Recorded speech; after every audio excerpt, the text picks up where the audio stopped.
No, it isn't.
Hey, welcome. How are you this evening? Is everybody ready for Game 7?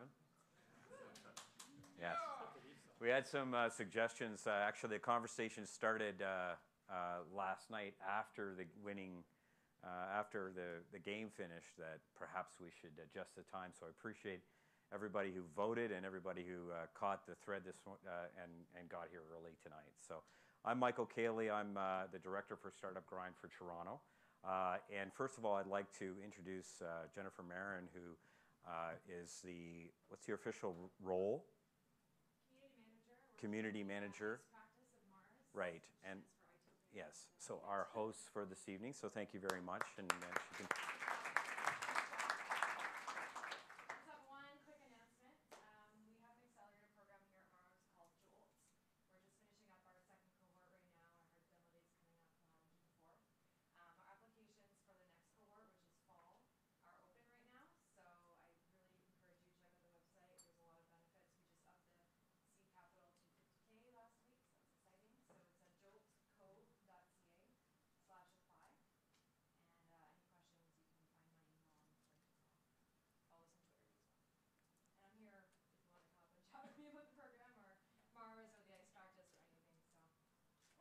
Great, thanks a lot for hosting us here this evening.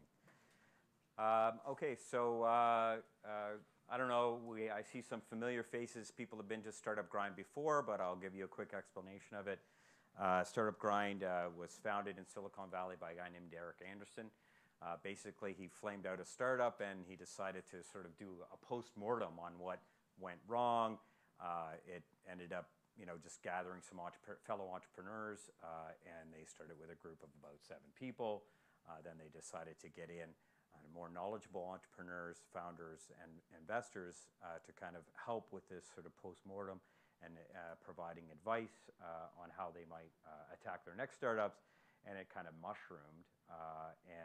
Now I was taking my company, Seedling Capital Services, through the Canadian Tech Accelerator Program during the first quarter of last year. And I went to see Steve Blank at one of these events, and I got talking to Derek. And so we agreed to launch the Toronto chapter. I think that was the 6th chapter globally. Now Startup Grind is in 40 chapters in 20 countries globally already. There was a conference the first week of February, and it was very well attended. The folks at OMERS participated in the office hours that we did attached to that. So that's kind of the background. This evening, our guest is John Ruffalo. John is the CEO of OMERS Ventures. OMERS Ventures has been in business for 16 months. 16 months. So he's not only a CEO of a venture capital firm, he's also a founder of sorts, or he's certainly involved in a startup, one of the most important startups in the Ontario ecosystem. So we're honored to have him as our guest for a chat. The format will be some Q&A with me, but also there's a mic there. We'd ask you to grab the mic. You can pass it around anywhere in the room, but we are recording this, so it'd be great if you could use a mic to ask your questions, and we'll kind of have it as a three-way conversation as much as possible. Okay? So John, please join us here.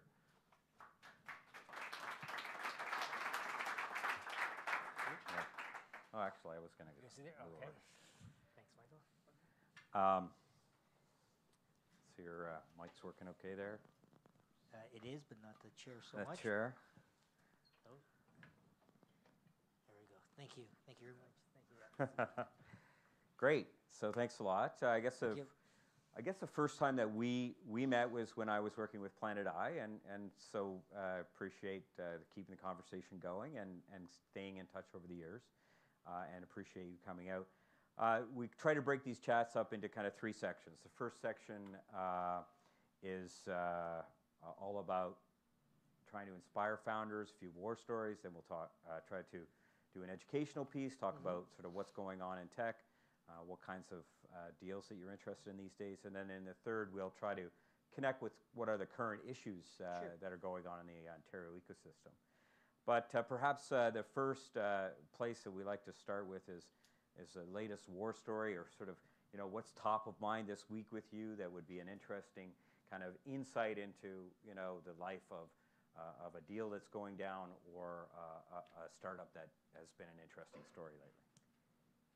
Well, thank you all for coming in, and I do appreciate you coming before Game 7. So I'm sure you're all antsy to hopefully watch the Leafs go to the next round.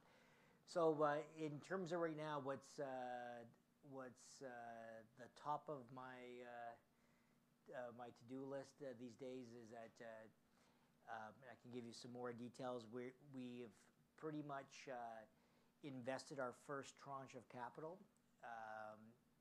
Our first tranche was $200 million, and in the last 16 months, we've invested approximately $120 million in 16 companies over 16 months. So when you do the math, approximately $8 million per company every single month for the last 16 months.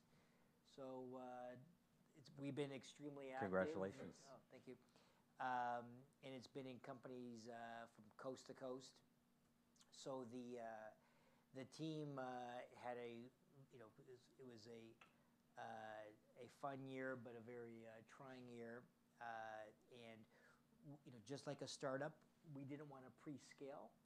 And now that we've worked out not all the kinks and continue to pivot, I would say it's the constant pivots, not the 90-degree pivots.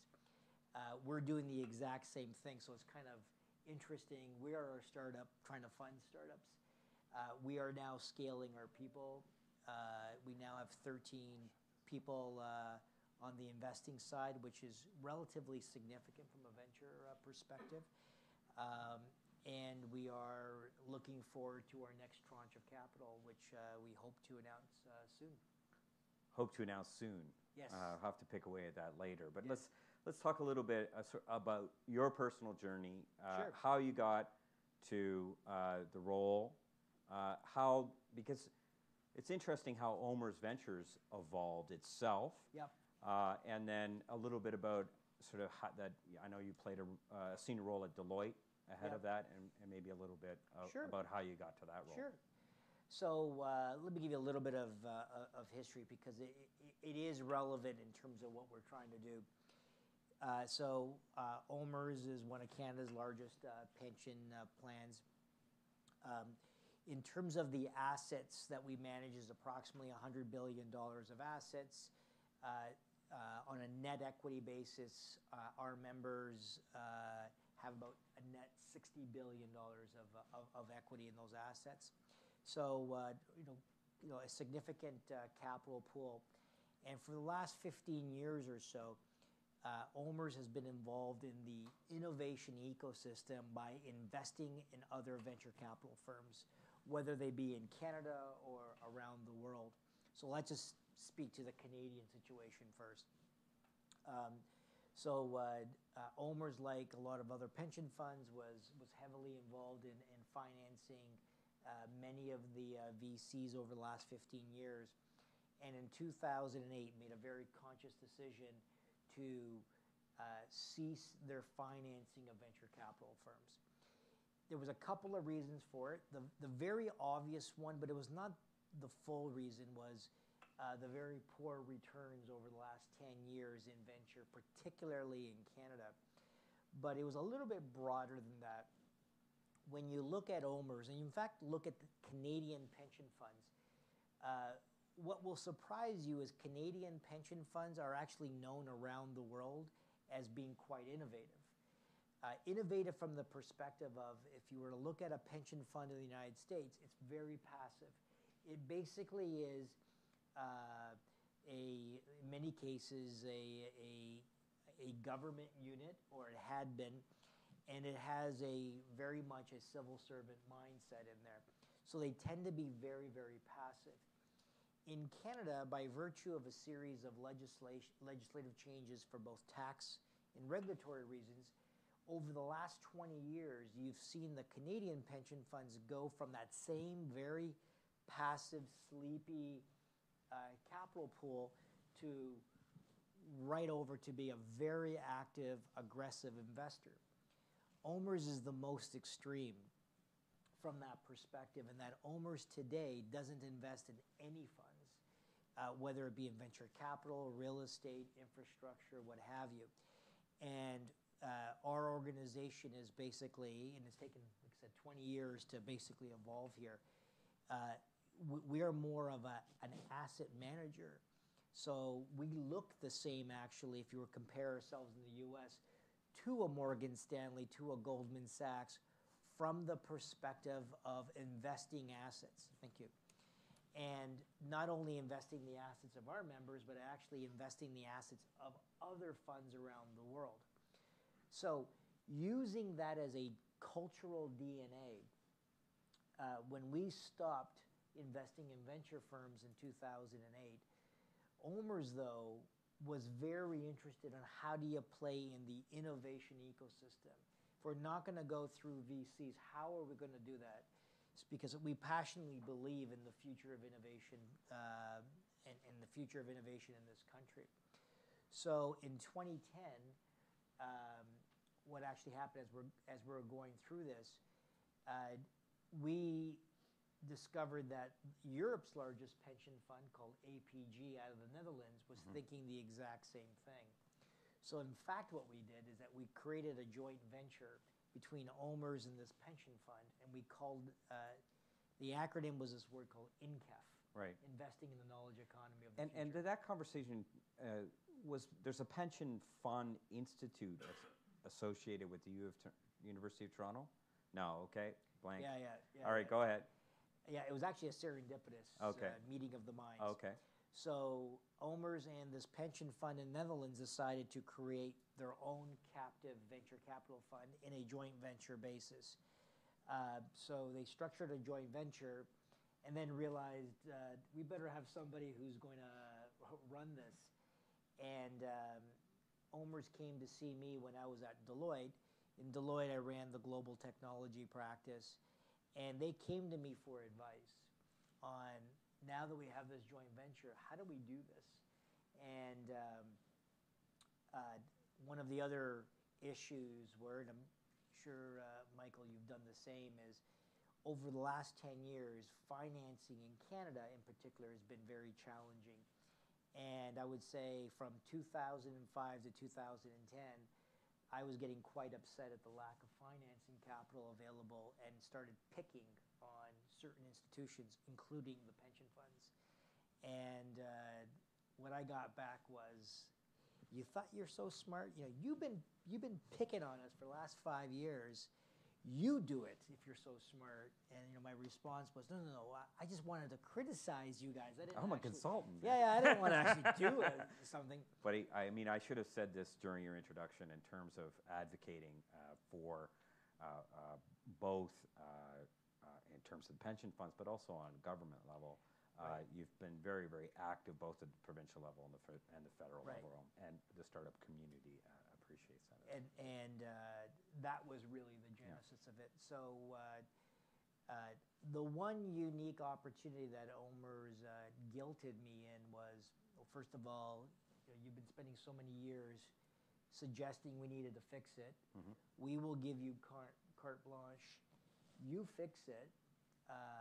And I felt an obligation that I had, I really need to do that. And so I left Deloitte to take on this role.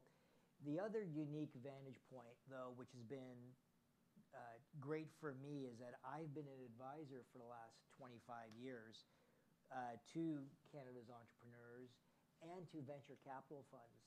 And over the years, I actually would see from the entrepreneur's perspective how frustrating it was to deal particularly with a venture perspective. And that gave me the opportunity to say, if I were to create the greatest fund, what would it look like? How would we treat entrepreneurs?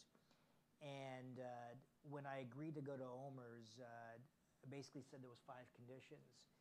I need to be able to set comp, hire our own people, set the strategy, set the governance, which in a pension fund can be very, very bloated, and then set just the business strategy, and they had agreed. And the very first thing that I had done was I killed the joint venture with the Dutch Right. pension fund. And I did that because it was going to be, there was potential for misalignment.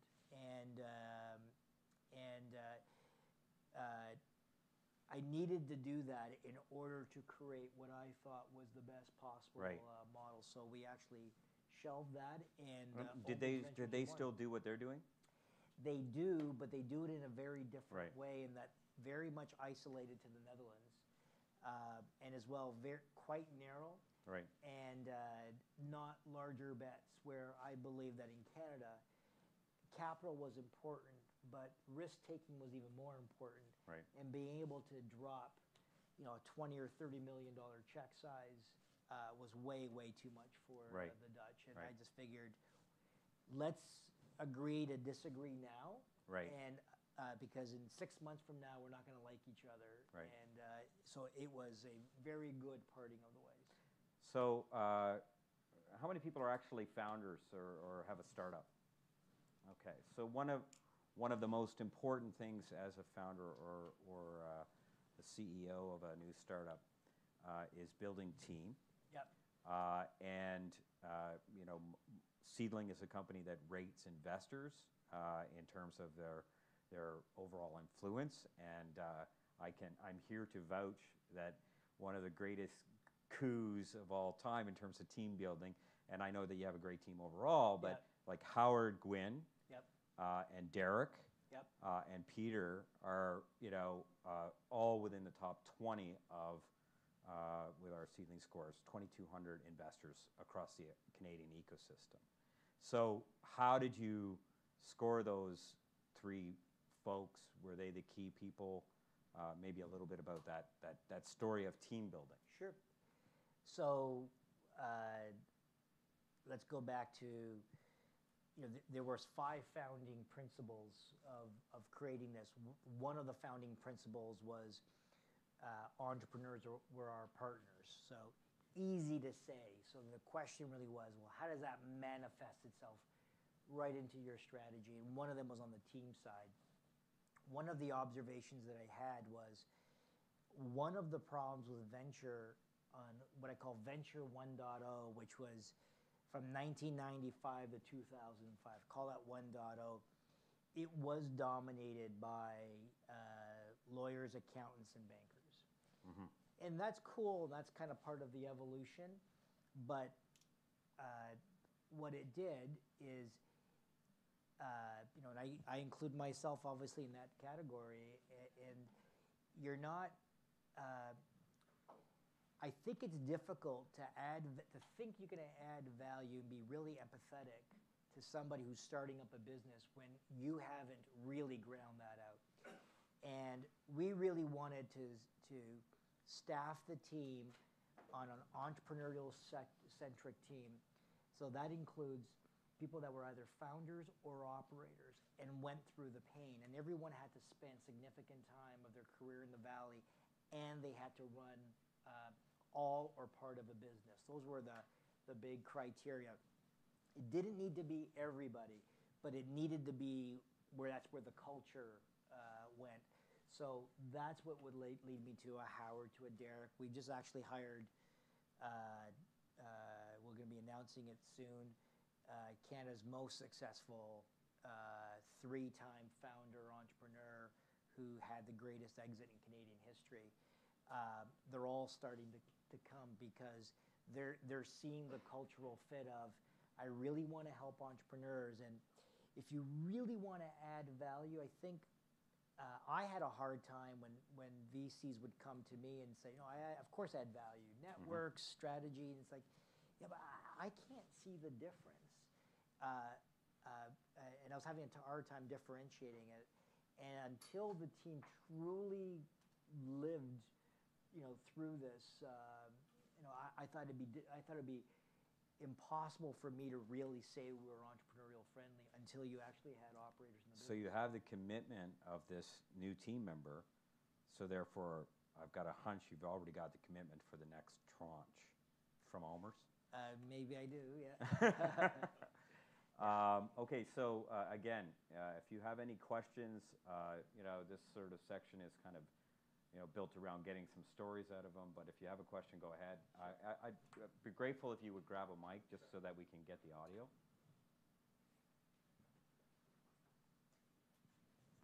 Put up your hand and somebody will hand you them. Yep, thanks very much for being here.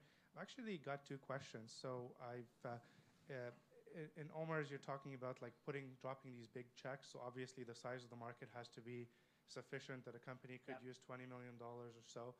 So my first question is, what's like the average amount of money that are being invested into companies before OMERS funds them? And the second question I have is, it seems quite easy to get kind of the incubator type 50K, 100K to get going, but then how much money does it actually take to get to something like a scalable business model that would be of interest to OMERS? Is it hundreds of thousands of dollars from the data and the deals that you've done? Sure. So out of the 16 deals that we've closed, 7 of them are seed deals, $500,000. So we go very, very early. And so one of the strategies, I said there was 5 pillars. One was the entrepreneurial focus. Other one was a life cycle investor. So what does that really mean?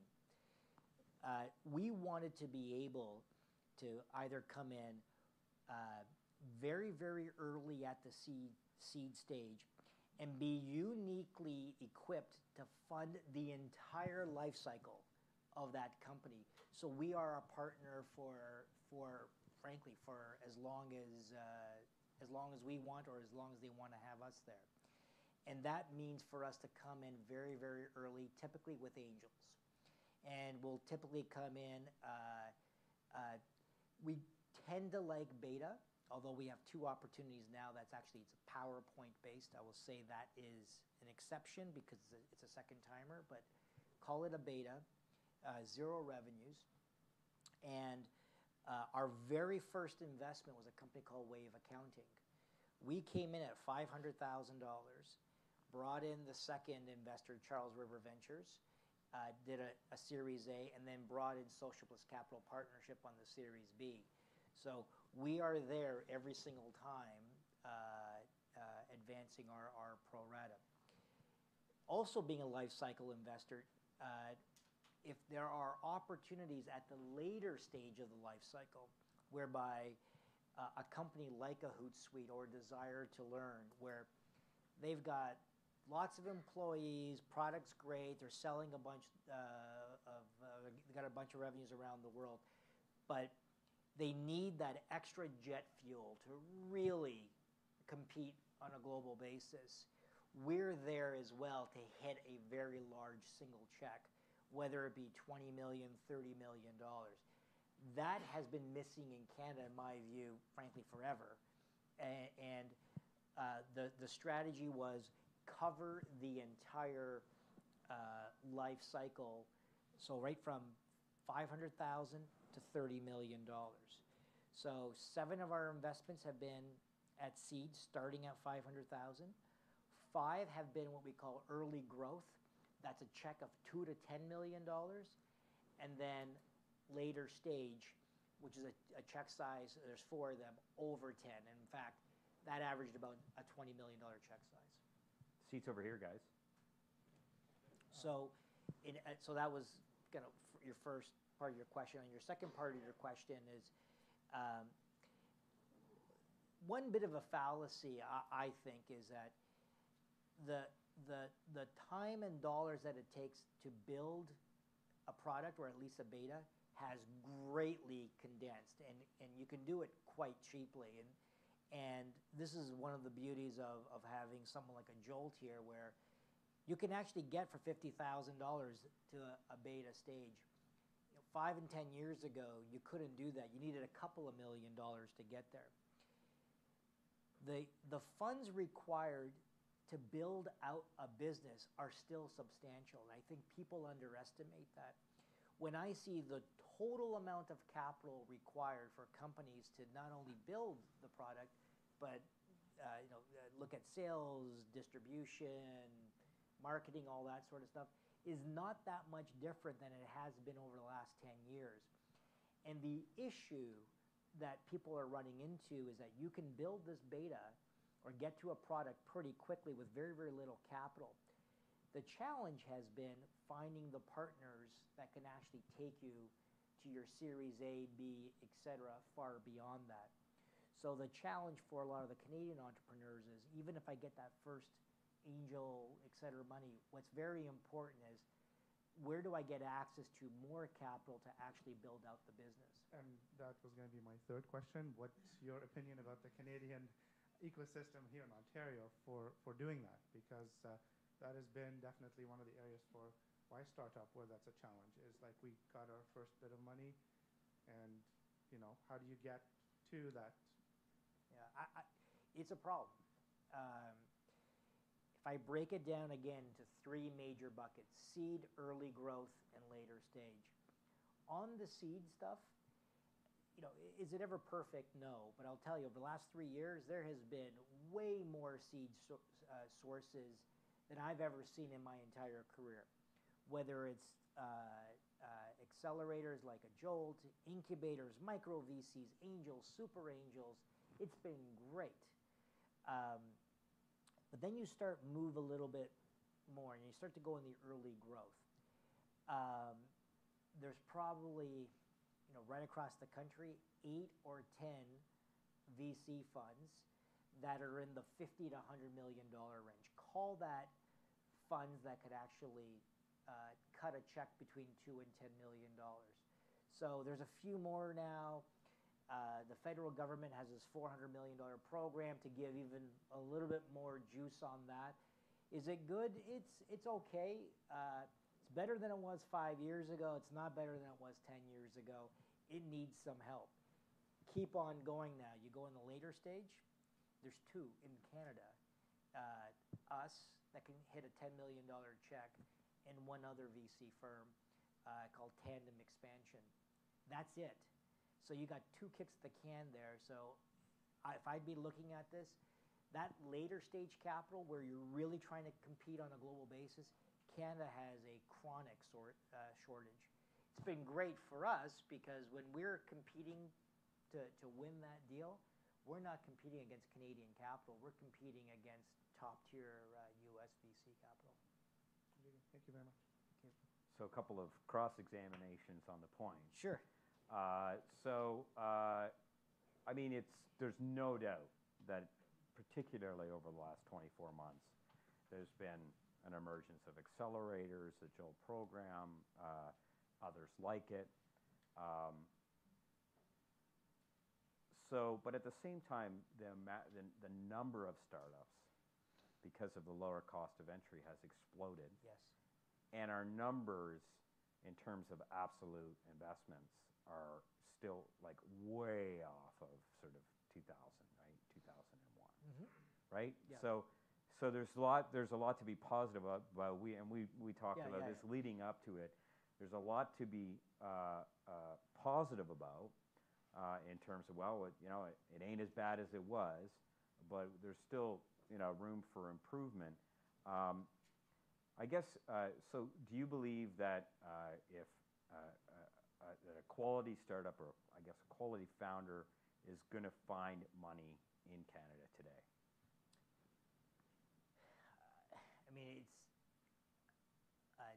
It's the only way that I could actually look at that, address that question with using data. I look to see, has a company so my starting point is, high quality companies will find financing, and if it's not in Canada, shame on Canada for not doing that. And part of the reason why I'm here is I'm trying to keep these companies here, build a greater ecosystem so that these companies and these entrepreneurs don't leave the country. Because as a CEO, I believe they have a fiduciary responsibility to their shareholders to find the capital anywhere in the world, wherever it belongs. And if it takes them outside of Canada, the CEO, if they want to run that business, has to do that. And shame on Canada for allowing that to happen. And frankly, that was happening a lot, around 2005 in particular. In that time frame, anybody who had to get financing were looking down at the south of the border, and they were being pressured to immigrate their company down there as well. And when you looked and you identified the number of companies that were financed exclusively by U.S. VCs, that was a big number, or big relatively. So I use that as the proxy of how many companies that are getting funded exclusively by U.S. VCs. The number is, when you actually look at it, it's way, way smaller. Now, there's examples. There was one in Montreal. This is pre-Section 116 or at post? Post. So Okay. I look at it. Right. I look at it now, and because Yeah. when it was. So one sort of side note for folks, it wasn't until about the last year and a half, I guess, when changes to Section 116 came in, About 3 years ago. that U.S. VCs would really even look seriously at the market. They were deals. Or they would have to force Yeah. the company to be a Delaware company. Right. Correct. Okay. But there was still quite a bit. Yeah. Frankly, I made a lot of money being an advisor to structure it for the U.S. Right. VCs, but it killed me every time. I hated doing it. Right. But I was working for so many of the U.S. VCs. And I actually wrote the legislation to change the 116 because of how much I hated it. And I Right. spent 5 years of my life changing that legislation to stop this from actually Right. happening. So now when we look at, like, if we see any deal that's financed by non-Canadians and we didn't know about it, like, we go through hell internally. Like, Right. and there was one. There was actually one this past year was in Montreal called Lightspeed. We didn't know, and it was financed by Excel, and we were just going, what that? We weren't doing our Right. job. Well, they worked hard on getting that deal. Right. Yeah. But funny enough, nobody in Montreal knew about it. It was Right. Montreal-based. They didn't know about it either. You will actually see right now today, particularly at the seed and early growth, there is an asterisk on the later stage, and that was a later stage one. Right. Predominantly, you'll see those deals being led by Canadian VCs, and if you see U.S. VCs in there, they're partnering up. So in the 16 deals that we did, we brought in 7 U.S. VCs. Why did we do that? We can cut we can cut a bigger check than any U.S. VC can. However, we believe in co-investing from the perspective of, if we truly want this company to be global, let us help bring in the top tier U.S. VCs. So we spend most of our time with Andreessen Horowitz, Sequoia, Excel, NEA, Charles River. And you're co-invested with all of those guys? All of them. Yeah. We're co-invested with them. Very intentional strategy. So why did we do that? We wanted multiple networks. Right. Not because we thought that we were better or they were better. Two great networks and ideas, etc. For one Canadian company. We're thinking about increasing our value and bringing in the best. Now, is there somebody specifically that has like the relationship with? Is it Chamath, right? Chamath, yeah. Chamath. Yes. So, is there somebody in your firm who owns that relationship? Yeah, I mean, I know Chamath very, very well. Okay. So he's a Canadian, by the way. He's out of Canadian. Ottawa. He was one of the original guys at Facebook, in case. Yep.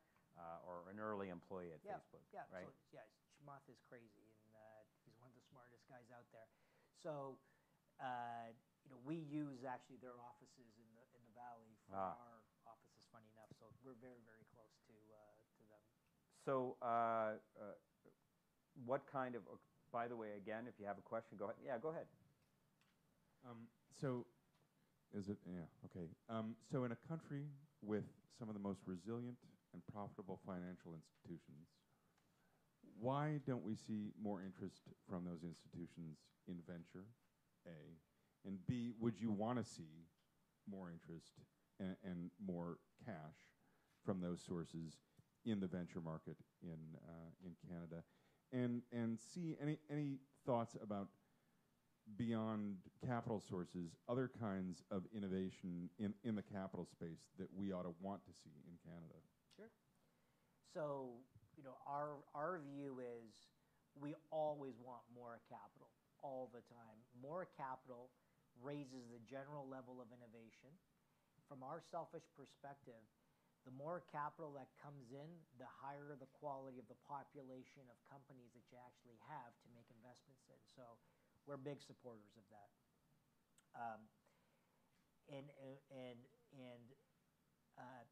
Not all capital is equal either.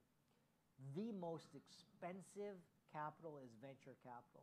And I keep on telling a lot of folks is that when you come to a venture capitalist, you gotta keep in mind that, have you looked at all of your other sources of capital first before you do that? Because venture capital should be used when you really need more immediate capital, and by bootstrapping yourself, you put yourself at a disadvantage. So any sources, whether they be angel capital incubators, crowdfunding, all of these things here add positively to the general innovation ecosystem.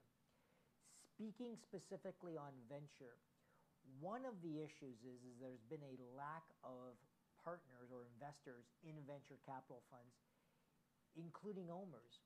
When OMERS pulled out in 2008, so did every other pension fund. And you ask the question, why? Because of the lousy returns. The pension funds are under pressure to pay the retirement for their members. And so it wasn't a serendipitous act on why the pension funds have pulled out. On the financial institutions, a couple of comments there. They had the same concern over returns, but more so, I would say, peculiar to the Canadian banks. Number one, you got Basel III, so the cost of capital for venture is very, very expensive capital for banks in general. And for Canadian banks in particular, I think one would say that they're probably not in the risk game, they're in the fee game. And venture is in the high risk game, and many choose not to be in there. Interestingly, you might see banks putting their capital into the $400 million venture capital fund, by the way. We know that they've been asked. They're all considering it. So that will be the first foray back for many, many banks. So matching?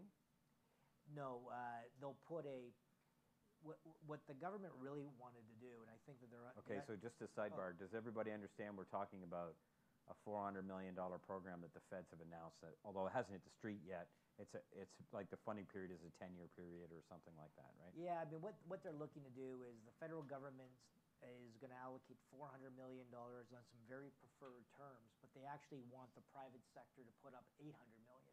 Ah. So they want to announce $1.2 billion. That's a big number to corral. The government's still trying to round up $800 million. They're going to the banks to say, could you plunk some dollars down? And they're going to the banks, they're going to the pension funds, they're going to corporates, and being very aggressive and trying to have far more dollars. That would be great. It would, yeah, it would be. And so we might see the banks back in for the first time. Any estimate of timeline? 2 months ago. Yeah, it's a desirable one, right, but right. But yeah, so you don't really know how it's coming Yeah, along. so when we ask, they'll You say, know better than anybody, but you still don't. They'll say it's forthcoming. A week ago, the request for proposals for fund managers has come out, as well as the request for proposal for funds to tap into an immediate $50 million capital pool.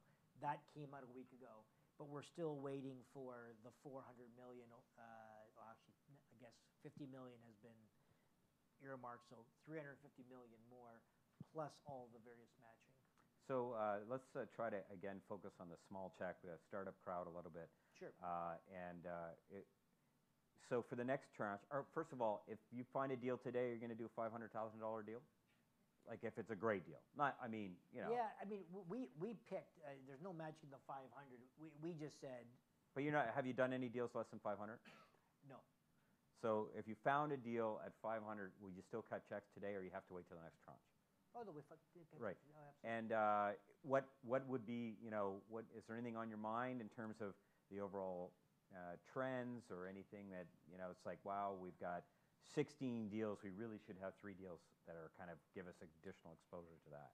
I mean, all 16 have been in Canada so far, and we're a global fund, but practically speaking, we're focusing in only on Canada and the U.S. That's just a boots on the ground issue, and we don't want to spread ourselves too wide. We're focused in on the technology. So can I maybe interpret that for Sure. a second? So if if they had business outside, even if they were a Canadian firm, That's good. that would be a good thing. That's a good thing. Right? Yes, yes. Okay. Yeah, we hope all of ours are global businesses. Right, but as a $500,000 deal, if they're largely international business and based here, Yes. then that's like a check Yeah, mark, check because mark, yeah. it gives you a little more international exposure. Go ahead. Yeah, absolutely. Sorry. And from the U.S. perspective, we've been looking at U.S. deal flow, but I would say to you, we're being very careful on there, in that we've brought at least seven different firms up to Canada, and we're the boots on the ground for them. So what happens in venture through reciprocity? They'll then ask us, "Hey, we've got a deal down here. Do you want to participate?" As a bit of a, thank you. Here's a thank you back. That's what's going to likely happen for us. All of those firms, with the exception of one, are based in Silicon Valley. One's based in New York. So there's probably a decent chance that you'll see some deal flow from us in Northeast U.S.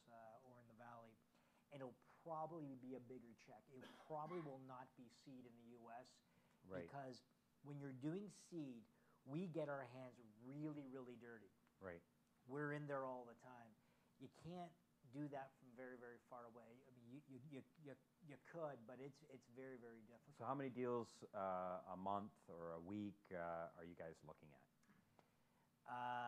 So last year, in terms of the deals, so we Seed. Let's just talk seed. on the seed.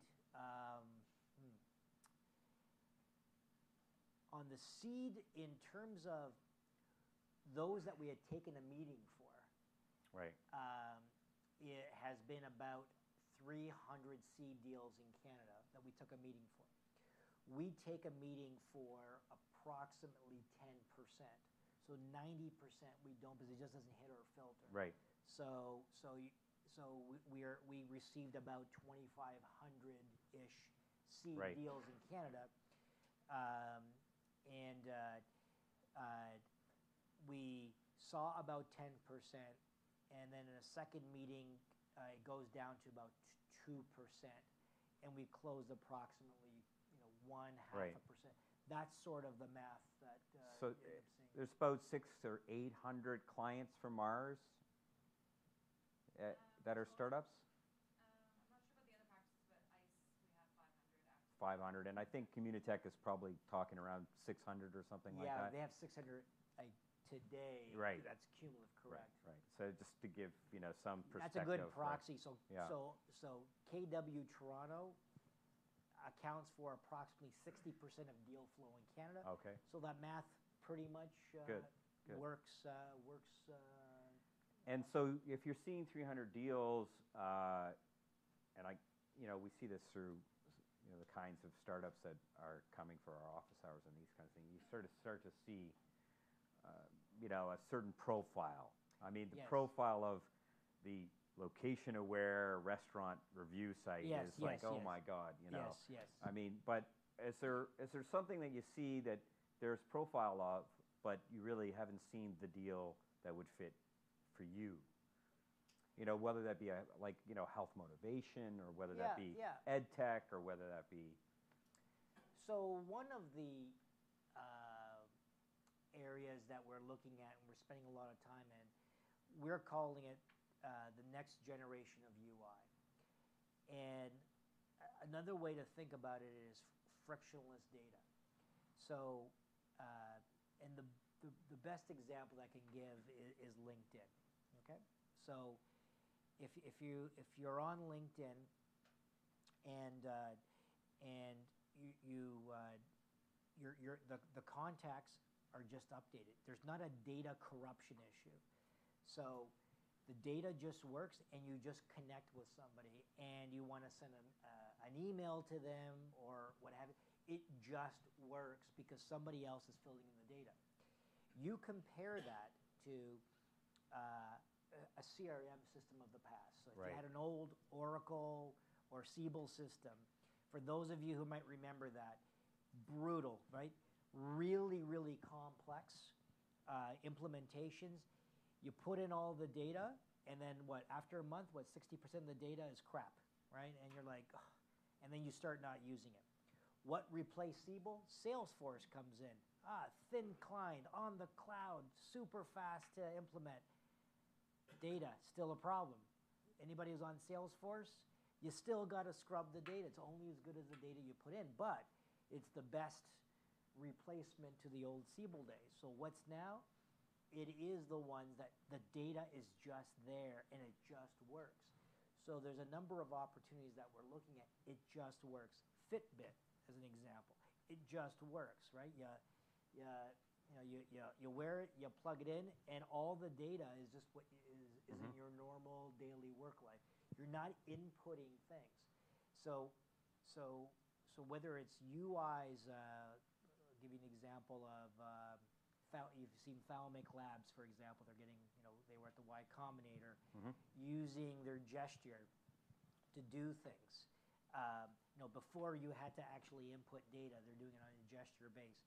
We're spending a lot of time looking on that. And what's caused a lot of people to rethink this was actually Google Glass.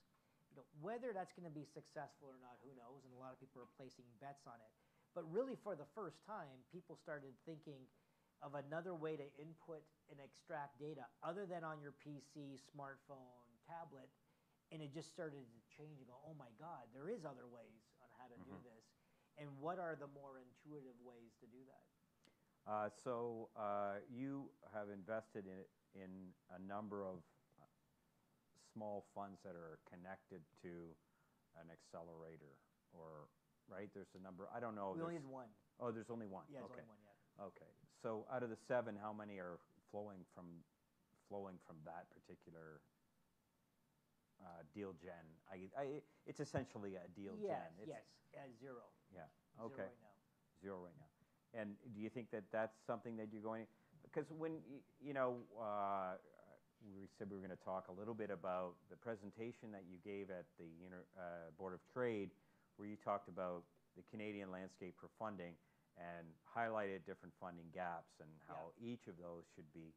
And this is sort of with your broader hat on in terms of advocating, the funding of innovation across Canada. So in the next tranche, do you see different strategy for addressing that seed stage or that early stage deal flow? So what had happened was we made a decision on we were gonna fund as low as $500,000. Why is that? I mean, we are a $100 billion asset manager. I mean, getting down to 500,000, you had to see the reaction of my colleagues. Right. I mean, you, in fact, were advocating even smaller check sizes before. Absolutely. Right. We were going down even smaller, but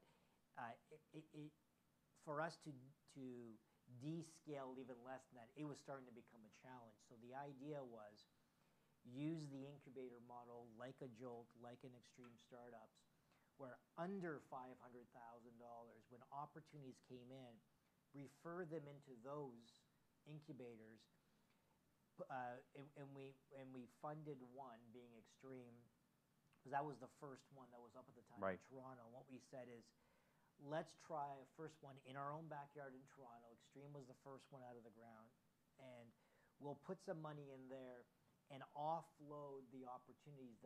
Call those the pre-seed opportunities, because the team is just built. They're actually building their beta in there. Right.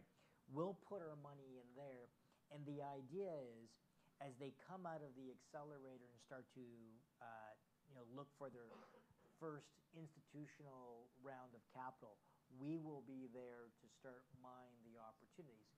It's still very much early days, and I would say, we do this right across Canada. Incubators like Jolt Extreme, Founder Fuel in Montreal, Grow Lab in Vancouver, we spend disproportionate amount of time with those incubators. And what we're doing is that even if when they graduate, they may not be ready for institutional capital, we keep a very, very close eye on them. And, as they continue to mature, we'll be there, funding them as they need more institutional capital. Go ahead. I'm grateful if you did, because then we'll get the capture of the audio. So I've got two questions for you. Just alongside the seed and the statistics that you guys were giving out, what are the guidelines in terms of timelines of how long it takes from the time you apply, by the time you get your check? Is there any timelines? How long does that take? There's no preset guidelines. I would tell you that it would be great to get to know people before they actually need the capital. And by that, a year before people need capital is the time that I think you should establish relationship with various money sources. The challenge always becomes that when let's say you built your product and you're starting to see a VC for the first time, when you are at a seed stage, practically speaking, if you're looking at our criteria, what really is the driver is who is the founding team. And we typically like to see a few co-founders in there. And there might be a product, like I said, at the beta stage, and all that's doing is helping us imagine what the possibility is. But I can guarantee you, whatever they think the product is, then is never what the product really actually ends up becoming. And we kind of just say, is this potentially a big market? And I would best describe it as, if we have lots of debate of how big it could be, and you're thinking about a whole bunch of different ways, that's probably a good thing. We will not be right on it, but at least you imagine the possibilities of that. And then you look back at that founding team. When we know the people, and I say we know the people, we've known them for a bit, and we know their personality, we know that, is this someone you really want to partner with? Mm-hmm. It goes back the same way. I mean, it's really a marriage on here. The best advice that I have with seed folks is start to identify your capital players and just simply say to them, can I have a coffee with you? I'm going to tell you what I'm going to do. And do you mind if I update you every quarter, 20 minutes of your time? I want to show you what my ideas are. Whether you execute upon it or not, it gives a flavor to the person of saying, I remember them coming on here. Yeah, it's not quite what they said, but they did this. And you could start monitoring the progress. When somebody comes in that we just don't know, we're almost starting at that point. And when they say, you know what, we can't fund you right now, but keep in touch. That's not, sometimes it's a blow off, I must admit. But in many cases, it's not. They actually want to see, and we'll say, we want to be there, we want to consider you for your Series A, but what we're really doing is we're saying, can these guys execute? I don't know who they really are. And if they could execute, I would give up valuation and pay a higher price to get comfort around the individual and their executable ability. Interesting. Okay, thank you so much for that. So the second question is kind of related. You mentioned 500K is kind of the lowest number you guys go, but we're also talking about seed level. So it's kind of interesting, for me to actually think of that number. I'm wondering, what are the ranges of the equities, if you can share that number with us? What have been our ranges? At $500,000, what we're really doing is buying optionality. Okay, so what we're really saying is the valuations have generally been in the single digits, generally at $500,000 from... So less than 10. Yeah, $3 to $8 million is probably the general range. And what we're basically doing is we'll put in 500,000. Can I interject? How many deals like at that range have been done in Canada in the last year? So we're saying taking 10% equity at a $3 to $8 million valuation. 3, I guess, is low. Let's say above. Yeah, because we did one. Yeah, I Okay. think the lowest. You know what? I just remember. I think the lowest one we did was 4. Right. Okay, that's awesome. Call it 4 to 8. That's pretty awesome. Sorry. Yeah, so 4 to 8. Call it from 2 to 8 employees, all zero revenue, all in beta or some almost Right. beta. That's kind of the profile. Are you the only person doing deals like that in Canada? I don't think so. Wow. I would say Anovia, Row Canada. You've got some micro VCs. Do you know Boris Wirtz, Yeah. version 1? Yeah. Golden Partners. No, there's a Matt Golden, he's great. Yeah. So no, there's a bunch of folks. Now, they won't go minimum of 500. They'll actually go minimum of they'll go down to 50,000. They go way Right. lower. Right. And what we would say is if a Boris or a Matt. So Matt, we did 2 deals with Matt. One called App Hero. Right. Matt went in earlier, and then we went in. He really did a pre-seed, and we went in for the seed. We did a seed round. We put in $500,000. Matt put in a round before that. It was a 17-year-old kid with an idea. Matt did that. We didn't do that.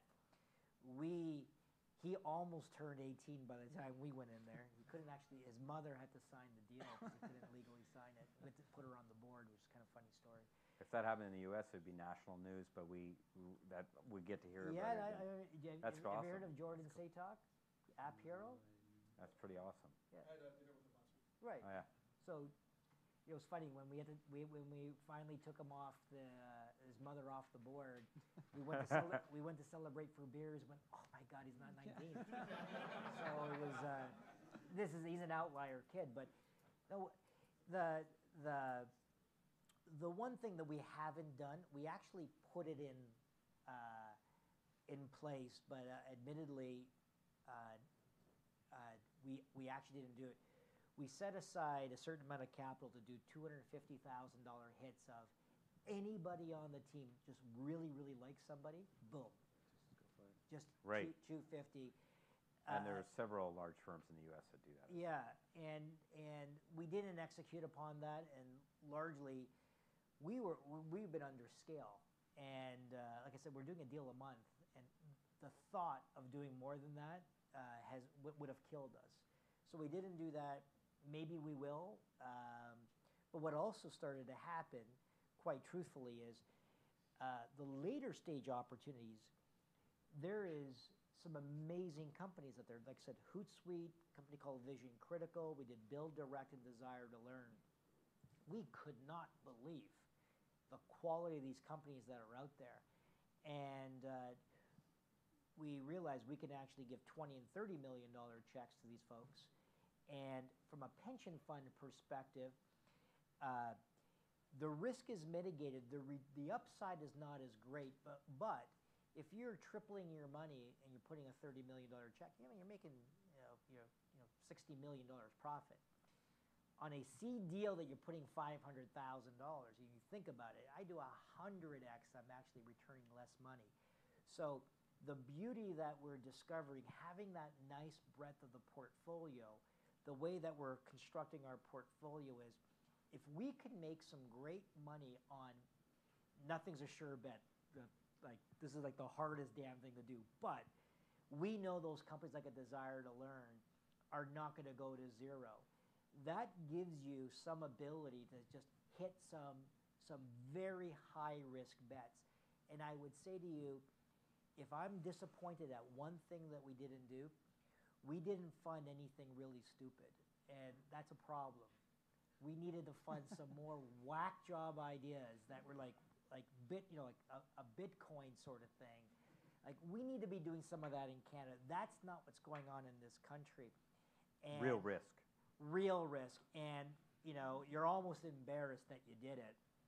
And those are the really long balls. Now, I would say to you, I haven't seen too many in this country, but was it because we just thought, like, what's this guy smoking?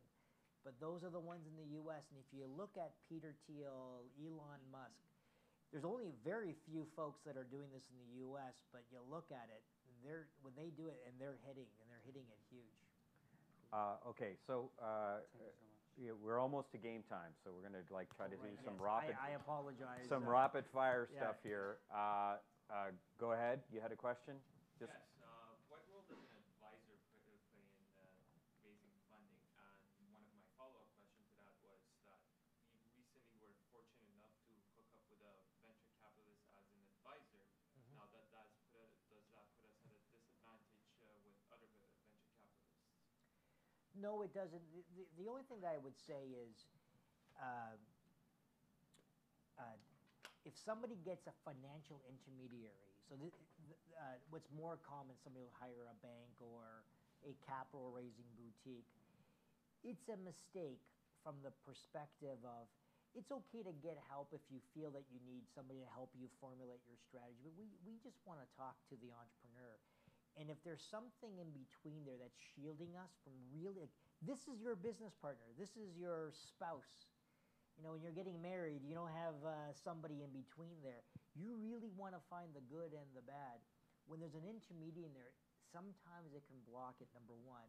Number two, and this is what kind of drives me nuts, particularly on the seed. If somebody goes out and hires somebody and has to pay them, I'm going to say, this is a small amount of money. It's $500,000. All that money better go to your product development. And if you're paying a financial intermediary for that and the money's leaking out of the side, that's a bad thing. In later stage opportunities, you might see that where there's much, much more bigger raises. But at the end of the day, we really want to make sure that we're meeting with the entrepreneurs and the founders. Don't care about the business plan. Like, the best meetings are, show me what this works. Tell me what are you trying to do? What's the problem you're solving? And then later on, we ask, do you got a deck or what have you? okay, so one of the things that we talked about in the prep for this was this, conversation of whether there's a disconnect between the investor community in Ontario and founders. When I talk to founders, they're saying, well, VCs don't understand that, we're dying for seed funding. Mm-hmm. But I think the kind of the meme these days amongst investors is that, well, that we've come a long way. It's not really a problem anymore. Maybe so you want to come? We kind of turned that conversation inside out when we were talking about it. Yeah, but. You're right. So where is there a lot of the disconnect? There is so many businesses that I see that are absolutely fundable businesses. So many of them. They're just not VC fundable. And why do you say that? The VC funding is the most expensive funding. I'll say it again. That's the last one that you should consider, not the first one. And the VC has a certain model, and they are really looking for the long ball hitting. And there are so many great opportunities where I'll just say, you only need $500,000 and you're going to be profitable.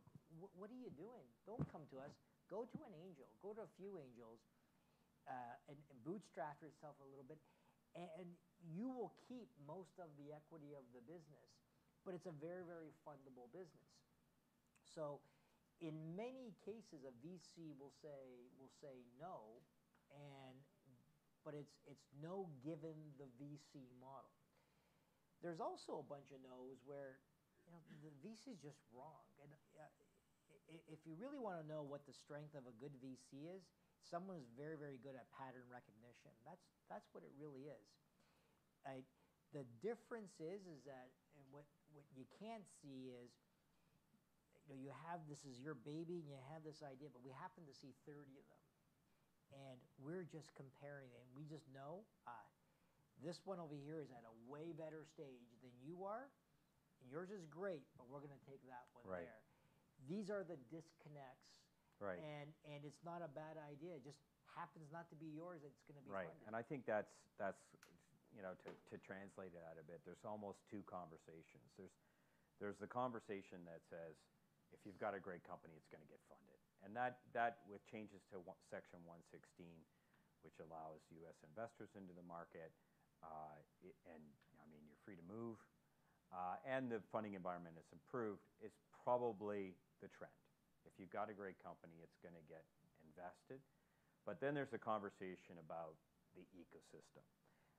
And there's still a lot of work to do in terms of risk-taking, which you highlighted. In terms of funding gaps, there's like, otherwise the government wouldn't be in the business of subsidizing VCs, right? So there's certainly gaps too. So quickly then, crowdfunding, comments about the emergence of crowdfunding domestically? So, I start off with a point. All capital, all new sources of capital are all welcome. It actually increases the general level of opportunities that we see. If you look at Kickstarter, Indiegogo in the U.S., they have satisfied a massive hole in the marketplace, particularly from a social capital perspective. The one question that I do have, and I think this should happen here in Canada, when I look at the success of a Kickstarter, Indiegogo, they addressed a part of the market that was really not getting addressed at all. Like, where do you go to fund some of the stuff that they were that they get funded? And they were not VC fundable ideas. And then you get the odd one that's actually should have been a VC fundable idea, like the Pebble watch, for example.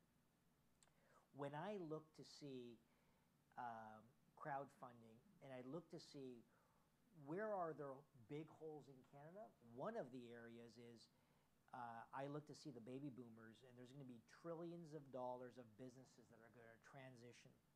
These are businesses that have far less risk, perhaps cash flow, most of them cash flow already, but they're smaller businesses. Crowdfunding for those what a spectacular opportunity where you don't have to do a lot of diligence, and you're not placing big bets on technology.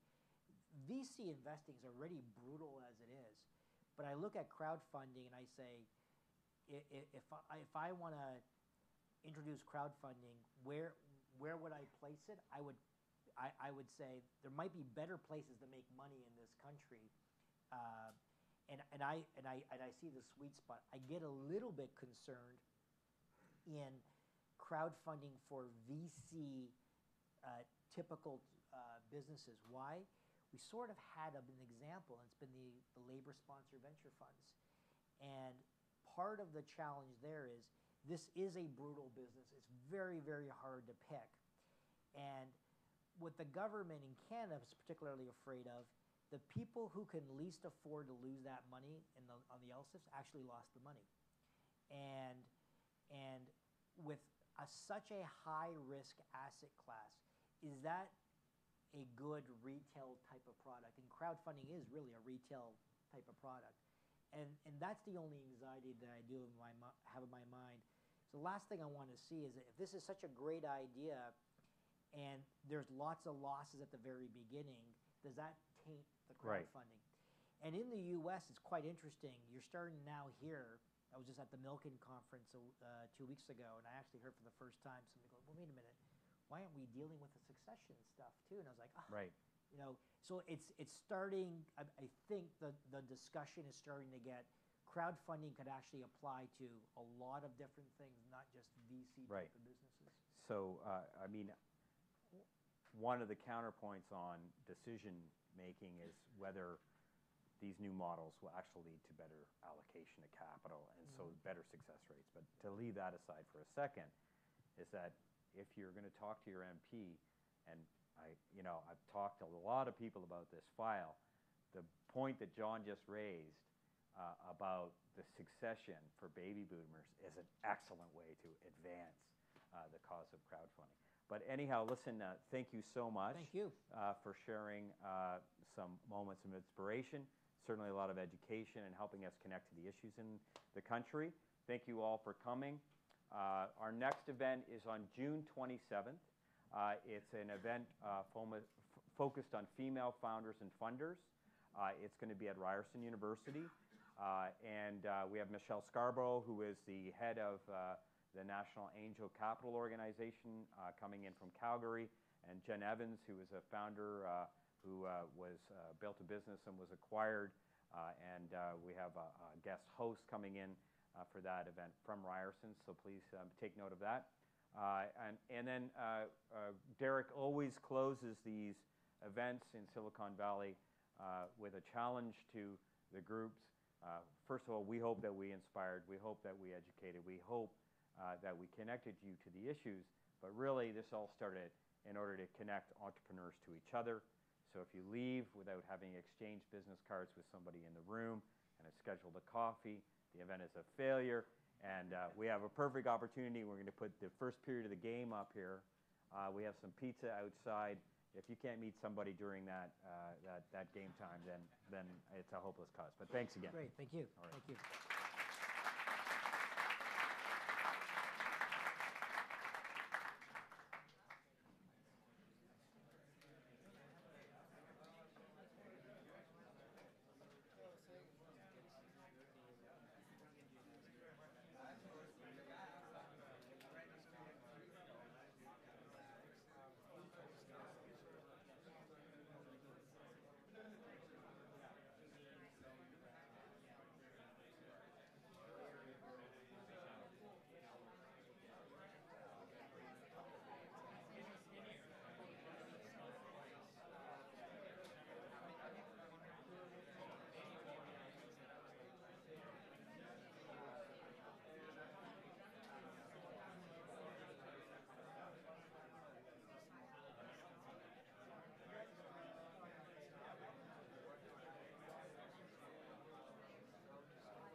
Lost the puck, and he tried to get to the net. The Bruins are trying to change. Lucic again, long shot, tipped right in front. Reimer makes the save on Jaromir Jagr. And the Bruins serve notice in the first 43 seconds of the game that they're here to play in Game 7. The fine line for the Toronto Maple Leafs of being aggressive, but maybe a little bit too aggressive. Franson late on the pinch. That creates the 2-on-1. Nice job, though, by Gardner playing the middle and the pass, and that allowed the goaltender Reimer to make the save. And this one, a fortuitous bounce. Jagr couldn't get control of that puck. Reimer able to grab it out of midair. Too early, big saves for James Reimer. Jaromir Jagr is on the ice with Patrice Bergeron and Brad Marchand. So there's the change. They didn't show it in the warm-up, but they've changed things around as Jagr plays with the line that's really struggled in Tyler Seguin's spot.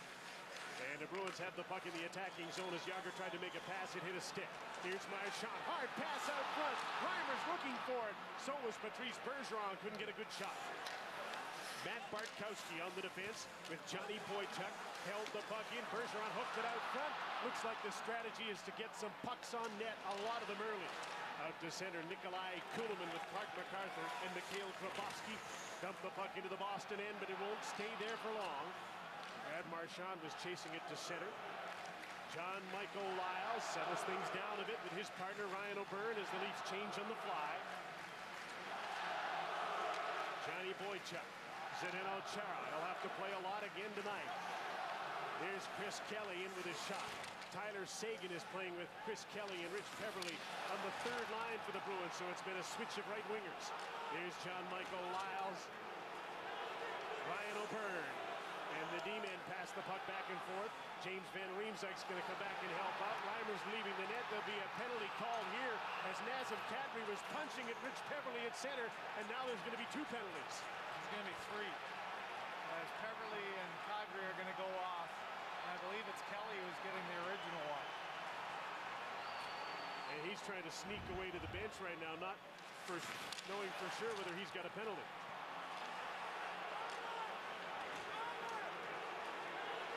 It's a trip and a rough. I think it's just coincidental penalties right now. Well, lots of hacking and going on. The delayed penalty was definitely against the Bruins, and Kelly's getting drawn there, and this is what was happening in the middle of the ice.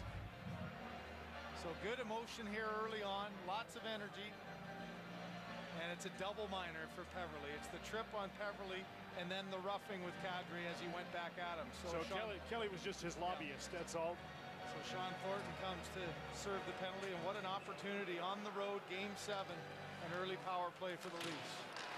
Well, I remember in Game 1 here, the Leafs got started with a James Van Riemsdyk power play goal a minute and 54 seconds in.